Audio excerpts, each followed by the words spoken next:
dégg ñuy kañ takkusaanu Ndar géej yàgg na maa dégg ñuy kañ teraanga Ndar géej waaye ba ma fa demee la ma fa gis raw na na ma doon xalaat Ndar ñii la neexee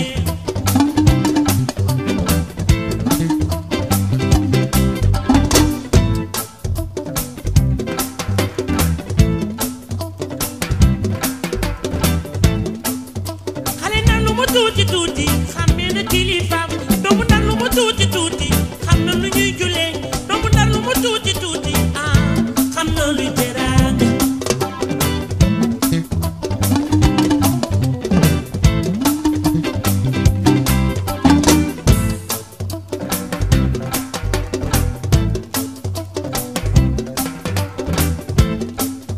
laajte ma lu ma gën a neexoo ca Ndar géej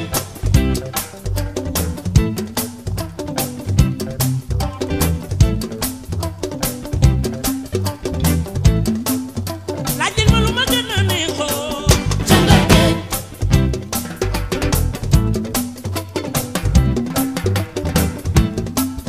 laajte ma lu ma gën a neexoo ca Ndar géej doomu Ndar dañu tey silvissé ci bëgg lu baax mag ña jekk lool bari kenn sa tey dox doxinu naa ci ceebu Ndar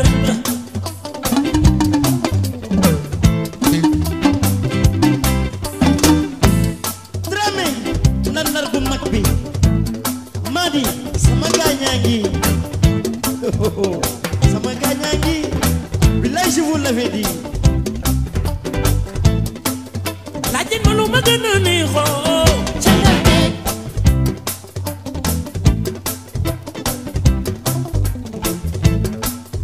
laajte ma lu ma gën a neexoo ca Ndar géej laajte ma lu ma gën a neexoo ca Ndar géej doomu Ndar dañu tey silvissé ci bëgg lu baax mag ña jekk lool bari kes tey dox doxinu naat ci ceebu Ndar ba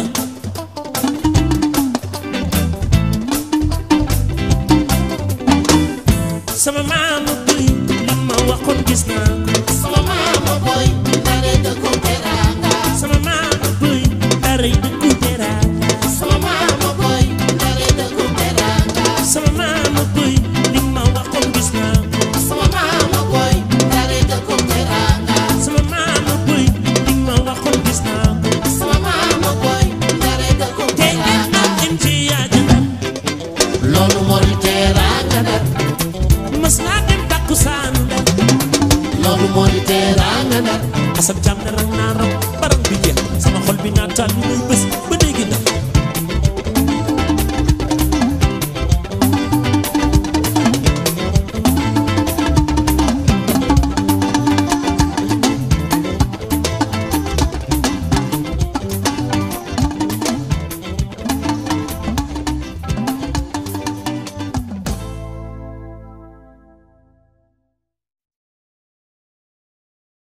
Comme donc on a eu à le dire, c'est dans le cadre de nos antennes décentralisées que le groupe, à travers ses différents supports, s'est donc rendu à Saint-Louis. Saint-Louis, c'est certainement d'autres nous demandent pourquoi Saint-Louis. Saint-Louis, c'est la première capitale du Sénégal. C'est la décentralisation. Et je pense que nous sommes donc à la fin de ce séjour et nous n'avons rien regretté. En tout cas, au nom du groupe Futurs Médias. Au contraire, on s'est beaucoup enrichi. Donc c'est la raison pour laquelle, au nom de tout le monde, avant de donner la parole à le directeur qui devait s'occuper de cette visite. Et quand je vous ai appelé, vous m'avez dit, c'est votre ville, vous êtes les bienvenus, et vous l'avez montré donc à travers une bande annonce à la télévision, à la radio. Vous me dites que moi je participe sans aucune condition. Sans aucune condition. Et cela nous a rassurés. Parce que vous auriez pu avoir une presse libre et responsable. Mais vous m'avez dit, M. Diouf, moi je participe sans aucune condition. Vous êtes chez vous. Et nous l'avons vécu. Vous nous avez soutenu financièrement dans le cadre d'un partenariat. Et vous m'avez appelé, vous m'avez dit, si vous avez des problèmes, soumettez-les-moi, je les règle. Donc, depuis que je touche du bois, depuis qu'on est à Saint-Louis, on n'a eu aucun problème. Franchement. Ni sur l'hébergement, ni sur la nourriture. Organisé, le Dakar ne dort pas, parce qu'il y avait des champs religieux à côté. Automatiquement, quand j'ai appelé le DC, il m'a dit, faites comme si vous avez l'autorisation. Donc on n'a eu aucun problème. Monsieur le directeur de la radio, monsieur le directeur de l'Observateur et mes chers collègues, je tenais à dire que vraiment nous n'avons pas regretté la collaboration avec la mairie de Saint-Louis. C'est une institution, nous on ne voit pas la casquette politique du maire, mais on voit le maire. Mes chers confrères, au nom du comité, je tenais à remercier le maire. Mais profitant de cette occasion, monsieur le maire, monsieur le directeur, je tiens aussi à remercier les propriétaires du bateau Bouel Mordal. Quand on est venu en visite de prospection, on a rencontré le directeur qui nous a dit: je mets à votre disposition le bateau qui a... Moi, je n'ai pas besoin de publicité. Je vous donne le bateau durant tout votre séjour et gratuitement.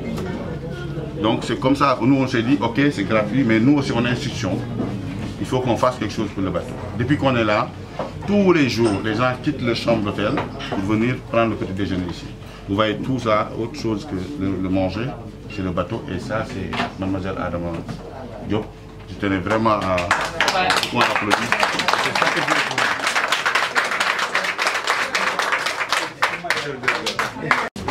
Monsieur le ministre, de l'accueil à Saint-Louis. C'est vrai que nous avons l'habitude de venir à Saint-Louis, mais ce séjour à Saint-Louis nous a beaucoup marqué, de par l'hospitalité à Saint-Louis, de par aussi l'engagement que vous, pour travailler avec vous, dans le cadre républicain, comme Daoud l'a dit. Ici, ce n'est pas la casquette politique qui est la plus importante. Comme il a encore répété, quand on vient à Saint-Louis, on vient voir le premier magistrat d'une ville, parce que c'est vous le maire de cette ville de Saint-Louis.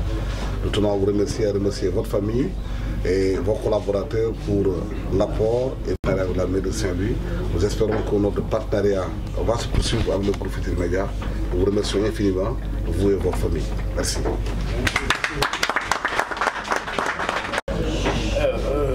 Est-ce qu'il y a un mot, je vais poser la question à tout le monde. Est-ce qu'il y a un mot qui est plus fort que merci? Monsieur le maire, merci. Je pense que tous ceux qui ont fait le déplacement de Saint-Louis se sont rendus compte que c'était un déplacement qu'il ne fallait pas rater. Je peux aller chez moi, passer la nuit là-bas ou bien moi là-bas. Mais je me rends compte quand même qu'il y a une équipe soudée qui est là, il y a un travail qui a été fait et il y a des gens qui nous ont accueillis. Et cela n'a pas de prix.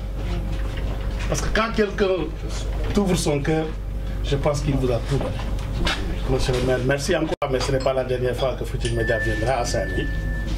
Et Futurs Médias ne pouvait pas faire autrement que venir en premier lieu à Saint-Louis. On n'a pas le choix. Parce que je pense, si je ne m'abuse, la première matricule de Futurs Médias, une ville où aller, on prendrait la ville de Saint-Louis. Bon, l'autre chose, c'est que moi je ne l'accepterai pas qu'on aille d'abord dans une autre région. Parce que la région de Saint-Louis, il y a Alassane également qui est directeur d'une médaille. Au moins 2 directeurs et 3 même avec Ibrahim Adien. Donc on ne peut pas accepter qu'on aille à l'heure. Il fallait qu'on vienne à Saint-Louis. Vous avez dit hier que Saint-Louis c'est la ville des premières. Il faudrait que la première fois soit à Saint-Louis parce que c'est l'olo moi marqué. Bien le Jeff, monsieur le maire. Mais peut-être dans un premier temps, un petit regret, tout simplement parce que je n'étais pas là au début. J'aurais pu vous accueillir donc, quand vous arrivez à Saint-Louis, à l'entrée de Saint-Louis, au Méridien, on accueille nos autres. Et malheureusement, le temps quand même, à partant du président, donc, directeur général Youssou Ndour, qui a quand même une relation très forte entre Saint-Louis. Ça ne date pas d'aujourd'hui. Je pense que ceux qui connaissent bien Youssou Ndour et qui l'ont suivi dès le début, ben, sa chanson là, Samba Diop, je sais, hein, tous les Saint-Louisiens donc, le connaissent. Je ne parle même pas aussi des directeurs qui sont de là. J'entretiens avec certains d'entre vous. Alaï Hassan, que je connais depuis dans les années 2006, 2007, à l'époque le président Macky était Premier ministre. Hein, ça fait un moment qu'on ne s'est pas quand même attendu. C'est une équipe professionnelle qui a choisi d'organiser ces plateaux délocalisés et en premier pour Saint-Louis. C'est un honneur pour nous Saint-Louisiens. Et tous les échos que nous avons eus à travers vos prestations, vraiment sont des échos favorables, bien appréciés par les populations de Saint-Louis. Donc, je ne vais pas mobiliser la parole parce qu'il y a des Ndioufènes qui sont là, qui attendent en tout cas d'être servis. Mais il l'a dit tantôt, il n'y a pas un mot plus important que merci. Et à moi de vous dire aussi merci. Hein, donc, je suis avec mon épouse, qui est là, donc, ma tante, un Saint-Louisien, conseiller municipal, deuxième adjoint au maire, et puis mon chef de cabinet, Saint-Louisien aussi. Et bon, voilà, nous tous, hein, l'équipe municipale et toute la population de Saint-Louis.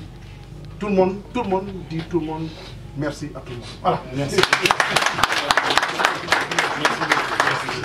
C'est malheureusement une assiette, et puis on mange. C'est bon? Allez, à table.